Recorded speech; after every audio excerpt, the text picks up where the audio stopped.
तो हेलो नमस्कार गोटे नुआ ब्लग पुणी थर स्वागत करुँ। तो भाई मैंने सकाल सकाल गुड मर्निंग और समस्त को तो मैंने सकाल आम कौन करूँ तो एक्चुअली आम मैंने जो नदी नाड़ माने गोटे नाड़ू कंकड़ा आनी जो अति करते तो आप देखुचे तो यहाँ तो कंकड़ा केते गुड़े कंकड़ा तो यहाँ आम सन्ध्या माने कंकड़ा जल तो फुल अच्छी कर एंजय करूँ। तो गाइस बर्तमान प्रमिला कौन करते जो कंकड़ा जाओ माने ये सफा करने रखुची तो सफा करी ये फ्रिज रे रखिब तो वीडियो फुल वाच करूँ एंजय करूँ। तो हे गाइस भाई बर्तमान आम आसचु माने जो माने बगीचा जो तैयार होती तो सीटी आसचु तो ये आम कौन माने आसिक कम कर तो यही वीडियो आम सब बांधुचु। तो गतर मुझे गोटे वीडियो माने जो जापरा लगे से टाइम वीडियो गोटे माने गच के बड़ जाइए तो आम ये सब वीडियो बांधुलु तो बापा हेरिका थे तो ये घर को जाइए। तो ये आमर कौन ये आमर लगे जो कोबी पत्र कोबी आ फूल कोबी अच्छी तो देखिए आपको तो ये आमर पत्र कोबी आ फूल कोबी अच्छी तो यहाँ आमर कौन माने शिमला मिर्च तो गोटे दुईथर कंटे नहीं आम तोलिक नहीं तो केत बड़ साइज देख शिमला मिर्च ये शिमला मिर्च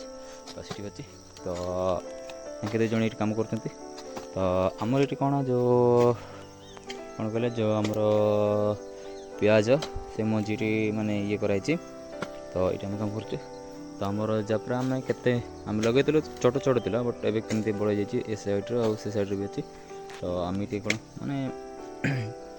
सन्ध्या बेले कौन हम ना जो ये गच लगा तो ये फूल कोबी आ पत्र कोबी लगा हम ये कराई से जगह तो वीडियो फुल अच्छी कर आम ये कम कर बर्तमान करूँ फुल अच्छी कर चैनल को नतले निहत सब्सक्राइब करूँ। तो गाइस बर्तमान मैंने जाते कंप्यूटर दुकान बाबा जो कास्ट सर्टिफिकेट अप्लाई होता तो तार जो कौन कहते से जो आमर सिस्टम बांधी तो जस्ट पहुँचली तो तो फुल अच्छी कर तो गाइस भाई देखते तो पाइप नौ टाणी टाणी ये थिला जो आमर कदली बगीचार थिला तो ये नौ आमर जो कोबी लगा सीट नौ तो आगे जो नौ टाणी टाणी पाइप सीट नौ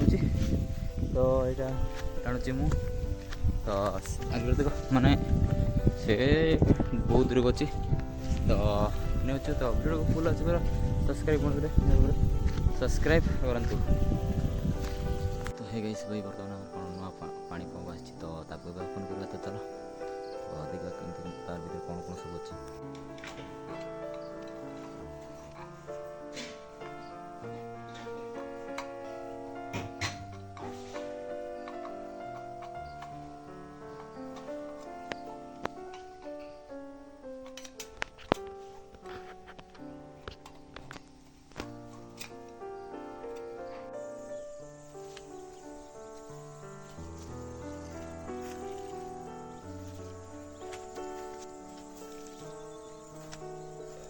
भाई बर्तमान आमर कौन माने कोबी पत्र कोबी फूल कोबी सब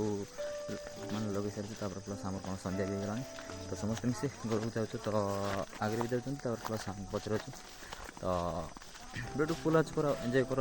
सब्सक्राइब कर सब्सक्राइब नहीं करूँ।